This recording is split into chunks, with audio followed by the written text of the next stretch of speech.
پیارے دوستو، ہم سب کی زندگی میں کہیں نہ کہیں کبھی نہ کبھی ایسا شخص ضرور رہا ہے، میں بھی آج کل بھی ہو، آپ کے ارد گرد ہی ہو، اور آپ اس کیفیت کا شکار ہوں کہ جس کو ہم اپنے سے بہتر سمجھتے ہیں، بہتر مانتے ہیں، اور جس کو ہم ہر صورت ہرانا چاہتے ہیں، یا جس سے ہم خائف ہیں اور جس کو ہم ہر صورت پر زوال پذیر ہوتا دیکھنا چاہتے ہیں۔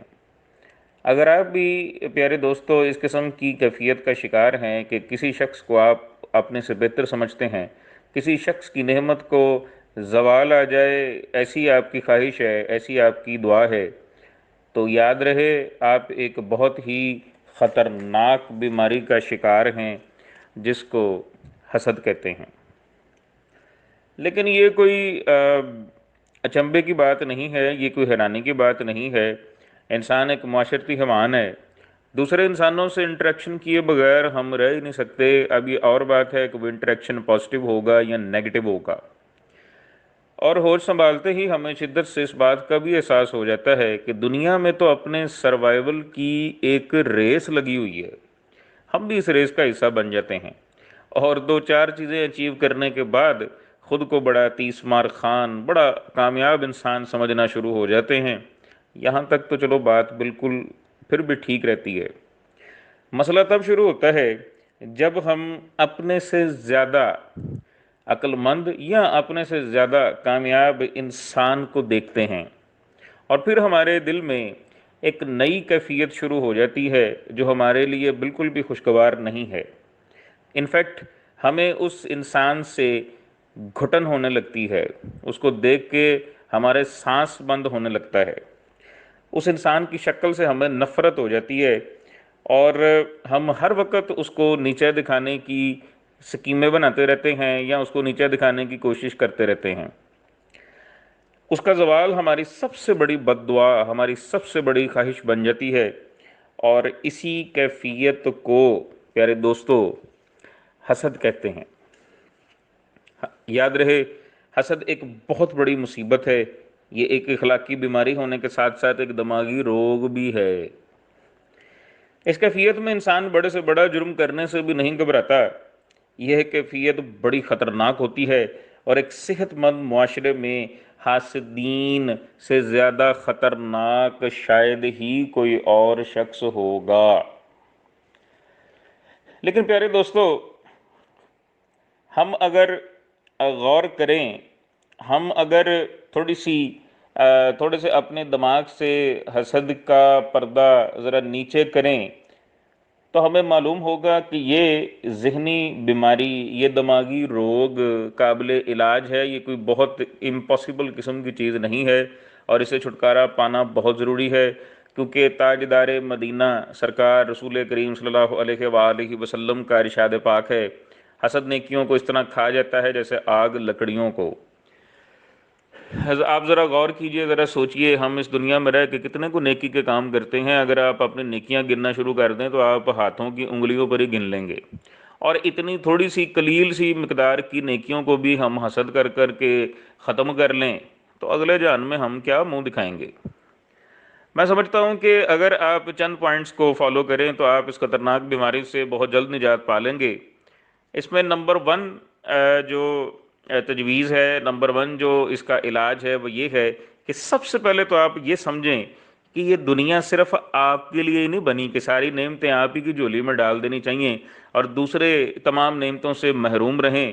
اللہ تعالیٰ کی کائنات بہت وسیع ہے، اور اس کی رحمت کا دامن تو اس سے بھی زیادہ وسیع ہے، وہ جتنا چاہے کسی کو نواز دے، اس میں اور آپ کیا کر سکتے ہیں؟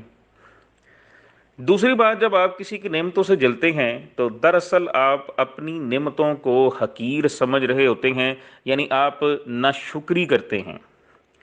اور ذرا سوچئے کہ کیا آپ کے رب نے آپ کو کسی بھی نعمت سے نہیں نوازا اور ساری نعمتیں اٹھا کر کسی اور کے دامن میں ڈال دی ہیں؟ کیا اس نے آپ کو حسن نہیں دیا؟ کیا اس نے آپ کو صحت نہیں دی؟ کیا آپ دولت سے مالا مال نہیں ہیں؟ کیا اس نے آپ کو اولاد نہیں دی؟ کیا آپ بالکل ہی خالی ہاتھ ہیں؟ یا پھر آپ ایسا سمجھتے ہیں کہ معاذ اللہ اس نے جان بوجھ کر آپ کو تمام نعمتوں سے محروم رکھا ہے؟ غور کیجئے، سمجھداری کے ساتھ اینالائز کیجئے، یقیناً ایسا نہیں ہے. آپ کے پاس بھی یقیناً اس رب العزت کی تمام نعمتیں موجود ہیں، تو پھر کسی اور کی نعمت کو دیکھ کر کیا جلنا.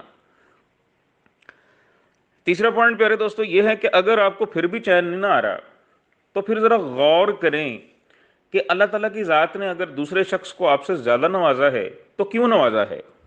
اس کی کون سی عادت ہے جو رب العزت کو پسند ہے، اس کی کون سی خوبی ہے جس کی وجہ سے رب العزت نے اس کو اتنا نوازا ہے.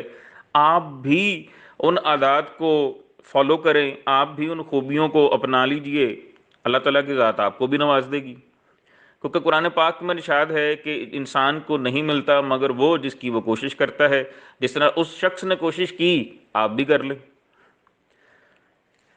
لیکن ایک بات کو ہمیشہ ذہن میں رکھیے گا کہ نعمتوں کے، خواہشوں کے حصول کے چکر میں آپ حرام رستے پر ہرگز مت آئیے گا.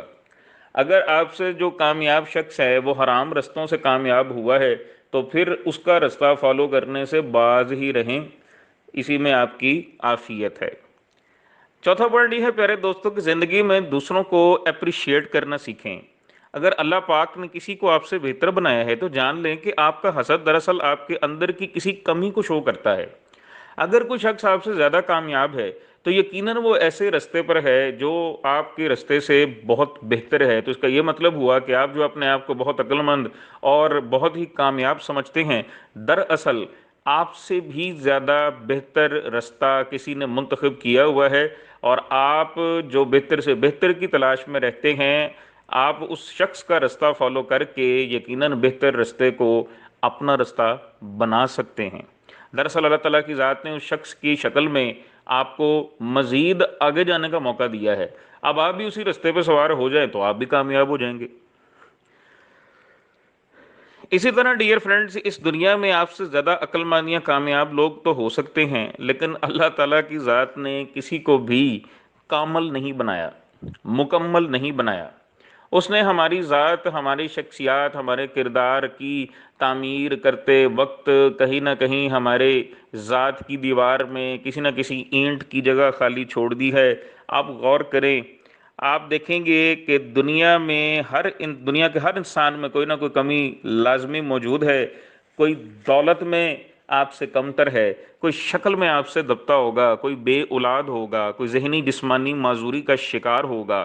الغرض کے اس حمام میں سبھی ننگے ہیں، سبھی میں کوئی نہ کوئی خامی، کوئی نہ کوئی کمی موجود ہے.